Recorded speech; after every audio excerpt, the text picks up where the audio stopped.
দর্শক, প্রায় মধ্যরাতে বড় একটা ঘটনা ঘটল। জগন্নাথ বিশ্ববিদ্যালয়ের ছাত্রছাত্রীরা সারাদিনই আন্দোলনে ছিল। তারা এখনও কাকরাইলের সাইডে যমুনার পাশে রাস্তা ব্লকেড করে রেখেছে। তারা তাদের অবস্থান থেকে উঠবে না। শতাধিক ছাত্র আহত হওয়ার ঘটনা ঘটেছে, শিক্ষক আহত হয়েছেন।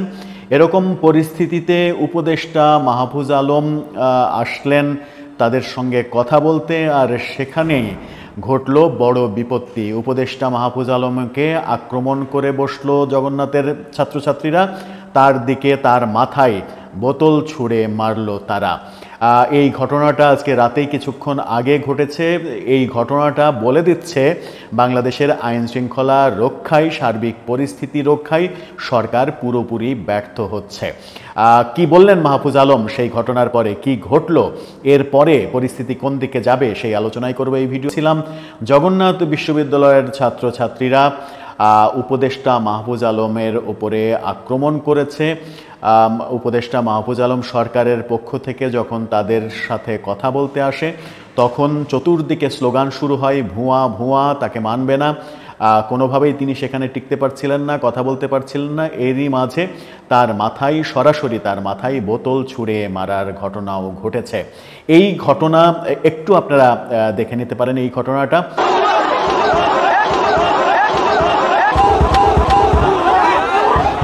এরকম ঘটনা বাংলাদেশে সাম্প্রতিক সময়ে আর ঘটেছে কিনা, সাম্প্রতিক অতীতেও এরকম কোনো ঘটনা ঘটেছে কিনা, কোনো সিটিং মিনিস্টারকে এ ধরনের আক্রমণের ঘটনা ঘটেছে কিনা, সেটা খুঁজতে হলে ইতিহাসে অনুবীক্ষণ যন্ত্র লাগিয়ে বোধহয় খুঁজতে হবে। এবং সেই কথা উপদেষ্টা মাহফুজ আলম নিজেও বললেন। যেখানে আক্রমণের শিকার হলেন সেখান থেকে তিনি সরে গেলেন, সরে গিয়ে সেফ জায়গায় সাংবাদিকদের সঙ্গে কথা বললেন। এবং সাংবাদিকদের সঙ্গে কথা বলার সময় তিনি যারা এই আক্রমণ করেছে তাদেরকে শাসালেন, বললেন যারা এই কাজটা করেছে, একজন সিটিং মিনিস্টারকে আক্রমণ করেছে, তারা কাজটা ভালো করেনি, তারা সময় হলেই বুঝবে ব্যাপারটা। অর্থাৎ যে বা যারা এই কাণ্ড ঘটেছে তাদের কপালে যে খুব একটা সুখ নেই, এটা স্পষ্ট বোঝা যাচ্ছে। মাহফুজ আলম প্রচণ্ড ক্ষিপ্ত হয়েছেন, সেটাও তার কথায় তিনি বুঝিয়ে দিয়েছেন। তিনি বলেছেন, সিটিং মিনিস্টারকে যারা আক্রমণ করে তারা সারাদিনে কি করেছে সেটা আপনারা খুব সহজেই অনুমান করতে পারেন। অযথাই পুলিশের দোষ দেওয়া হচ্ছে।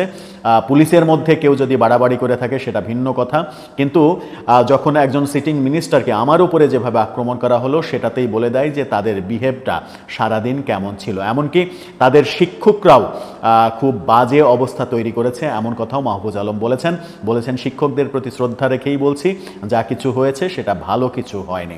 অর্থাৎ প্রধান উপদেষ্টা যখন চট্টগ্রামে রয়েছেন, একাধিক উপদেষ্টা সেখানে, এরকম পরিস্থিতি মোকাবেলার জন্য মাহফুজ আলম এসে নিজেই আক্রান্ত হলেন।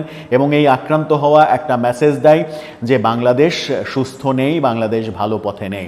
সিটিং মিনিস্টারকে যদি এভাবে আক্রমণ করা হয়, আক্রমণ করা যায়, তাহলে এই মেসেজটা সমাজের প্রত্যন্ত পর্যায়ে ছড়িয়ে যাবে। প্রত্যন্ত পর্যায়ে মানুষ আরও বেশি মব করতে উৎসাহিত হবে।